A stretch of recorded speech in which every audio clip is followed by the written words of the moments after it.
বাংলাদেশে প্রতি বছর প্রায় 13,000 মহিলা ব্রেস্ট ক্যান্সারে আক্রান্ত হন। আমরা আমাদের হরমোন জাতীয় ওষুধ যেগুলো সেবন করা হয় সেগুলো আমরা ইচ্ছা করলে বাদ দিতে পারি। আমরা কিভাবে বুঝতে পারবো যে আমাদের ব্রেস্ট ক্যান্সার হতে যাচ্ছে? আর কিছু কিছু ব্রেস্ট ক্যান্সার তখন আমরা পূর্বেই আগে সার্জারি করি বা অপারেশন করি।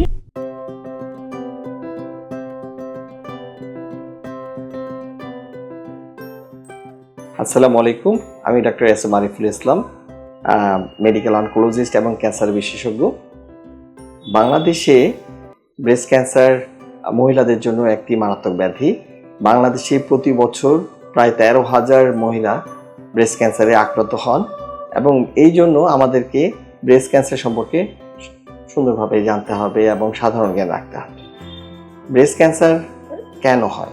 ব্রেস্ট ক্যান্সার হওয়ার কারণ হিসেবে আমরা কিছু কারণ নির্দিষ্ট করি।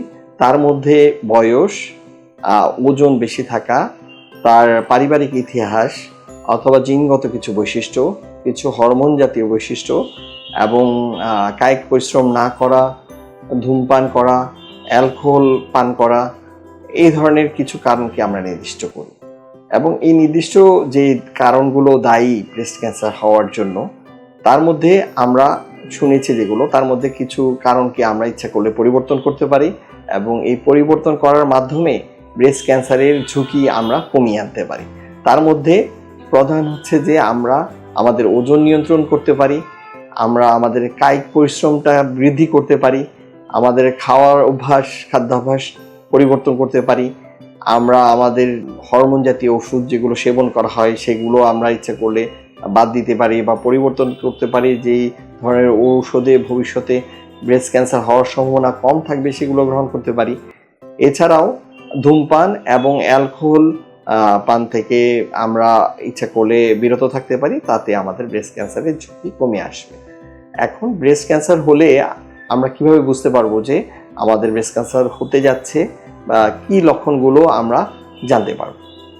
ব্রেস্ট ক্যান্সার হলে সাধারণত আমাদের স্তনে বা ব্রেস্টে কোনো চাকা বা গোটা দেখা দেয়। এছাড়াও অনেক সময় আমাদের স্তনের আকার বা আকৃতির পরিবর্তন দেখা দেয়। অনেক সময় ব্রেস্টের উপরের চামড়ার পরিবর্তন দেখা যায়, চামড়া অনেক সময় লাল হয়ে যায়, গুটি গুটি দেখা দেয়, অনেক সময় ঘাও দেখা দিতে পারে এবং স্তন থেকে রক্ত বা বিভিন্ন রস নির্গত হয়। এই যে কোনো একটা কারণ অথবা একের অধিক লক্ষণও থাকতে পারে যে ব্রেস্ট ক্যান্সার থাকলে আমরা বুঝতে পারবো যে ব্রেস্ট ক্যান্সার আমাদের হচ্ছে এবং আমার দ্রুত চিকিৎসা প্রয়োজন। এই যে ব্রেস্ট ক্যান্সারের চিকিৎসা, এই চিকিৎসাকে আমরা সাধারণত 3 ভাবে দিয়ে থাকি। একটা হচ্ছে রেডিওথেরাপি, একটা হচ্ছে কেমোথেরাপি, আর একটা হচ্ছে সার্জারির মাধ্যমে। এবং এই চিকিৎসাগুলো সাধারণত একজন মেডিকেল অনকোলজিস্ট সে কেমোথেরাপি, ইমিউনোথেরাপি এবং হরমোন থেরাপি সেগুলো দিয়ে থাকেন। একজন রেডিয়েশন অনকোলজিস্ট রেডিওথেরাপি এবং একজন সার্জিক্যাল অনকোলজিস্ট সার্জারি বা অপারেশনের দিকটা দিয়ে দেখে থাকেন। সবগুলো ব্রেস্ট ক্যান্সার যদিও একই অঙ্গে হয়ে থাকে, কিন্তু সব রকম ব্রেস্ট ক্যান্সার একই রকম না, সব রকম ব্রেস্ট ক্যান্সারের চিকিৎসাও একই ধরনের হয়ে থাকে না। কিছু কিছু ব্রেস্ট ক্যান্সার সাধারণত আমরা সবাই আগে কেমোথেরাপি দিতে পছন্দ করি, কারণ এতে ব্রেস্ট ক্যান্সারের ঝুঁকি ধীরে ধীরে কমতে থাকে এবং দ্রুত ভবিষ্যতে অপারেশন করা যায় এবং ব্রেস্ট ক্যান্সার তখন অপারেশন করলে দ্রুত ভালো হওয়ার সম্ভাবনা বেশি থাকে। আর কিছু কিছু ব্রেস্ট ক্যান্সার তখন আমরা পূর্বেই আগে সার্জারি করি বা অপারেশন করি এবং পরবর্তীতে কেমোথেরাপি বা রেডিওথেরাপি বা হরমোন বা ইমিউনোথেরাপি যা আছে তা আমরা প্রয়োগ করি। তাহলে ব্রেস্ট ক্যান্সারের চিকিৎসা কিন্তু সবসময় একরকম হয় না।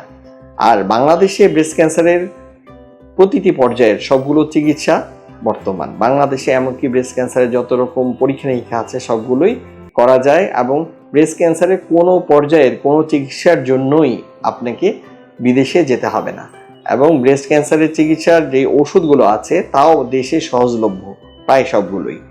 সুতরাং আপনারা ভয় না পেয়ে ব্রেস্ট ক্যান্সারের চিকিৎসার জন্য সচেতন হন এবং লক্ষণ দেখা দিলে দ্রুত মেডিকেল অনকোলজিস্ট বা ক্যান্সার বিশেষজ্ঞের পরামর্শ নিন এবং যত দ্রুত আপনি আপনার ব্রেস্ট ক্যান্সার বিষয়ে সচেতন হবেন এবং তত দ্রুতই আপনি সুস্থ হবেন। এবং একটা ব্রেস্ট ক্যান্সারের চিকিৎসার জন্য আনুমানিক 6 থেকে 7 মাস সময় লাগে। আশা করি আপনারা যদি দ্রুত চিকিৎসা দেন 6 মাস থেকে 7 মাসের মধ্যে আপনি সম্পূর্ণ সুস্থ হয়ে যেতে পারবেন। ভালো থাকবেন এবং আপনার শরীরের যত্ন নেবেন।